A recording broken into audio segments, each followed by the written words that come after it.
வணக்கம் மக்களே, welcome to Kairali உலகம். இது என்ன அந்தரத்தில் தொங்குதுன்னு பார்க்குறீங்களா? இந்த மணி பிளான்ட்டு அப்படியே பாருங்கள், ஒரு டயரில் வச்சுருக்கிறேன். இது என்னோடய பையன், இது ஒரு ஊஞ்சலாக தான் இருந்தது. அந்த கயிறை இப்படி இருக்கிற கயிறை என்ன பண்ணுவாங்க அப்படின்னா, என்ன பண்ணுவாங்கன்னா, தென்னை மட்டையோட ஓலை இருக்குமில்ல, அந்த ஓலையை வெட்டி ஒரு பலகை மாதிரி ஆக்குவாங்க. இந்த ஓலையை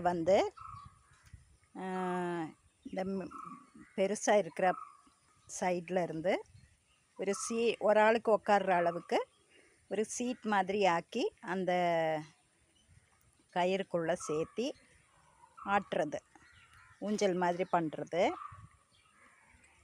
அப்படி இருந்துட்டு இருந்தது.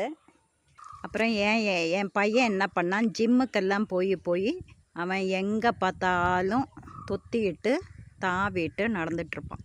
இப்போ இந்த கயிறை பிடிச்சி இழுத்து சுற்றிட்டு கடந்துட்டு இருந்தான். அப்புறம் அவன் பண்ண வேலை, இந்த டயரை எடுத்து அப்படி கட்டி வச்சிட்டான். எவ்வளோ ஒரு அழகான முடிச்சு பாருங்க. எப்படி தான் அப்படி போட்டிருக்கானோ தெரியல. அழகாக தான் தெரியுது, ஆனால் அது ஒரு ஸ்ட்ராங்கான முடிச்சா என்னன்னுலாம் எனக்கு தெரியல. அப்புறம் நான் என்ன பண்ணேன், அதில் தண்ணி மழை பெஞ்சதுன்னா தண்ணி கட்டிக்கிட்டு இருக்கும். அப்புறம் கொசு முட்டை வைக்கும், பஞ்சாயத்துலேருந்து ஆளுக சத்தம் போடுவாங்க. அதனால் நான் என்ன பண்ணேன், அதில் மணி பிளான்ட்டு வச்சு விட்டுட்டேன். கொஞ்சம் தென்னை மட்டையோட கொஞ்சம் போர்ஷன்ஸ் எல்லாம் எடுத்து அதுக்குள்ளே வச்சு வேர் பிடிக்கிறதுக்கு வச்சுட்டு, இது இப்போ ஒரு 3 மாதத்துக்கு பக்கம் ஆச்சு.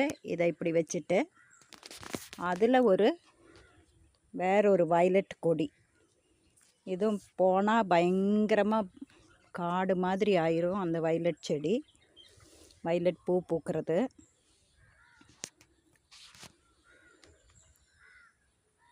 கமெண்ட் பண்ணுங்கள், ஷேர் பண்ணுங்கள், லைக் பண்ணுங்கள், சப்ஸ்கிரைப் பண்ணுங்கள் மக்களே. நன்றி.